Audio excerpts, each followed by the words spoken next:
नमस्कार, मैं अंकित आप सभी दर्शकों का आज फिर एक नई वीडियो में स्वागत करता हूं। दर्शकों, आज इस हथेली के माध्यम से सक्सेसफुल मैरिज यानी कि आपके हाथ में मैरिज लाइन कहाँ होती है, किस प्रकार होती है तथा ऐसी कौन सी मैरिज लाइन होती है जो व्यक्ति का जीवन, वैवाहिक जीवन सुखमय उसका गुजरता है, यानी कि हम उसकी मैरिज को सक्सेसफुल कहते हैं। तथा ऐसी कौन सी मैरिज लाइन होती है जो व्यक्ति के बीच में, पति पत्नी के बीच में मतभेद, तनाव व स्थिति यहाँ तक होना कि डिवोर्स तक हो जाता है, अनबन होना, तलाक हो जाना, ऐसी कौन सी मैरिज लाइन होती है जिसके कारण यह सब परिणाम देखने को मिलते हैं, उसके बारे में आज मैं आपको पूरी जानकारी दूंगा। उससे पूर्व दर्शकों, यदि आप वीडियो को पहली बार देख रहे हैं तो वीडियो को लाइक, चैनल को सब्सक्राइब व ज़्यादा से ज़्यादा शेयर जरूर करें। व यदि आप भी अपनी हथेली या कुंडली का विश्लेषण करवाना चाहते हैं तो आप मुझसे व्हाट्सएप के थ्रू अपना संपर्क कर सकते हैं। तो देखिए दर्शकों, यह जो क्षेत्र होता है इसे हम मरकरी माउंट कहते हैं।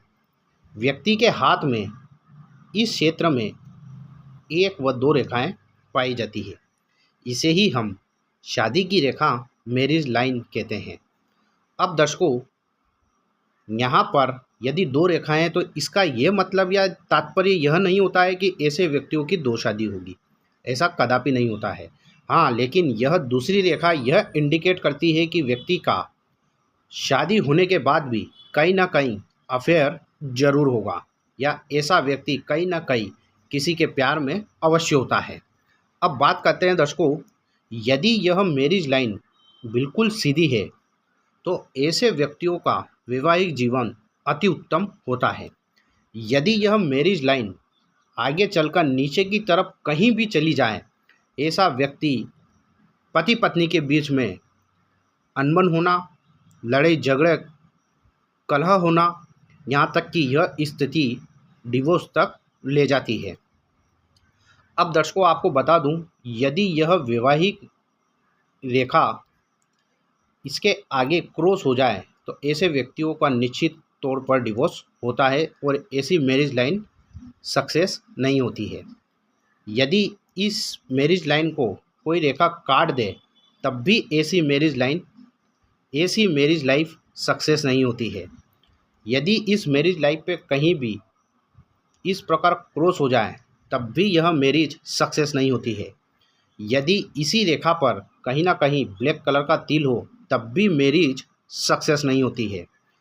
मैरिज सक्सेस होने के लिए दर्शकों एक हल्की सी लंबी सी एक रेखा होना चाहिए, तथा यह जो पर्वत होता है जिसे देवगुरु बृहस्पति का माउंट कहते हैं, व्यक्ति के जीवन में शुभ कार्य तथा शुभ विवाह देवगुरु बृहस्पति कराते हैं, तथा उस वैवाहिक जीवन का आप आनंद ले पाएंगे या नहीं ले पाएंगे यह दैत्य गुरु शुक्राचार्य डिसाइड करते हैं। तो जब किसी व्यक्ति के हाथ में, चाहे वह लड़की हो या लड़का, यदि देवगुरु बृहस्पति का पर्वत उत्तम है, यह एक लाइन है, वह शुक्र पर्वत भी उत्तम है, यानी कि कहने का तात्पर्य यह उठा हुआ हो, फूला हुआ हो तथा यह लालिमा युक्त हो, तथा यह भी उबाल लिए हो, उठा हुआ हो और फूला हुआ हो, तो इस प्रकार का माउंट अति उत्तम होता है। जब किसी जातक या जातिका के हाथ में गुरु का पर्वत व शुक्र का पर्वत अति उत्तम होते हैं, ऐसे व्यक्तियों की लाइफ यानी कि मैरिज लाइफ अति उत्तम कही गई है। यानी कि ऐसा व्यक्ति जीवन में वैवाहिक जीवन का आनंद उठाते हैं, क्योंकि शादी तो देवगुरु बृहस्पति कराते हैं, लेकिन शादी होने के बाद हम उसका भोग कर पाएंगे या नहीं, वैवाहिक जीवन का आनंद ले पाएंगे या नहीं, यह डिसाइड दैत्य गुरु शुक्राचार्य करते हैं। इसलिए दर्शकों, यदि किसी व्यक्ति के हाथ में यहाँ पर एक क्लियर पतली सी रेखा हो और यदि यह पर्वत अत्यधिक उभाल लिए होगा तब भी यह मैरिज सक्सेस नहीं होती है। चाहे यह पर्वत हो या चाहे शुक्र का यह माउंट हो, जब यह दोनों पर्वत अत्यधिक उभाल लिए होंगे तब भी वैवाहिक जीवन में अनमन, यहाँ तक कि ऐसा वैवाहिक जीवन तलाक तक पहुंच जाता है डिवोर्स हो जाता है जब यह दो पर्वत अत्यधिक उबाल लिए होते हैं। तो दर्शकों, हाथ में गुरु का अत्यधिक उबाल लेना भी अच्छा नहीं होता है। यह कहीं ना कहीं मैरिज लाइफ में इशू क्रिएट अवश्य करते हैं। वह शुक्र का अत्यधिक उबाल लिए भी यह मैरिज लाइफ में कहीं ना कहीं इशू क्रिएट जरूर करते हैं। तो दर्शकों, यदि किसी व्यक्ति के हाथ में लंबी सी रेखा हो, यह पर्वत उठा हुआ हो, यह पर्वत उठा हो, तो ऐसे व्यक्तियों की मैरिज लाइफ अक्सर उत्तम होती है, अति उत्तम होती है। अब यदि मैरिज लाइन आगे चलकर इस पर्वत की तरफ मुड़ जाए, यानी कि सन पर्वत की तरफ, तो ऐसे व्यक्तियों का विवाह किसी न किसी बड़े राजनेता घराने में या सरकारी ऑफिसर उनके घर में अवश्य विवाह होता है। यदि यह रेखा आगे चलकर शनि तक पहुंच जाए तो ऐसा व्यक्ति भी बहुत बड़े घराने में उसकी शादी होती है तथा ऐसा व्यक्ति दौलतमंद अवश्य होता है। यदि यह रेखा आगे चलकर, यह काफ़ी रेयर रेखा है, लेकिन यह रेखा गुरु पर्वत तक पहुंच जाए तो ऐसा व्यक्ति सौभाग्यशाली होता है। लक्ष्मी स्वयं उसके द्वार पर खड़ी होती है। यदि यह रेखा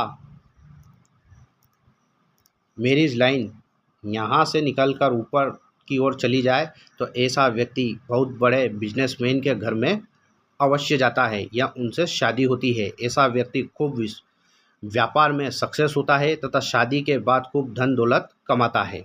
विवाह रेखा का नीचे की तरफ खासकर राहु की तरफ आना यह 100% डिवोर्स को इंडिकेट करता है। यदि यही विवाह रेखा आगे चलकर मंगल की तरफ चली जाए तो यह भी 100% डिवोर्स को दिखाता है। यह विवाह रेखा यदि यहाँ से मुड़कर इस मंगल के क्षेत्र तक चली जाए तो यह भी 100% विवाह तलाक की ओर ले जाता है। अति उत्तम विवाह की रेखा वही होती है जो बिल्कुल एकदम स्पष्ट रूप से खड़ी हो, वह लंबी हो, तो ऐसे व्यक्तियों का वैवाहिक जीवन अति उत्तम होता है। तो दर्शकों, बात हुई आज सक्सेसफुल मैरिज की तथा एक अच्छी मैरिज लाइन के बारे में। यदि वीडियो अच्छी लगे तो वीडियो को लाइक और चैनल को सब्सक्राइब जरूर करें। व यदि आप भी अपनी हथेली या कुंडली का विश्लेषण करवाना चाहते हैं तो मुझसे व्हाट्सएप के थ्रू आप संपर्क कर सकते हैं। आज के लिए दर्शकों बस इतना ही, फिर मुलाकात होगी, तब तक के लिए नमस्कार।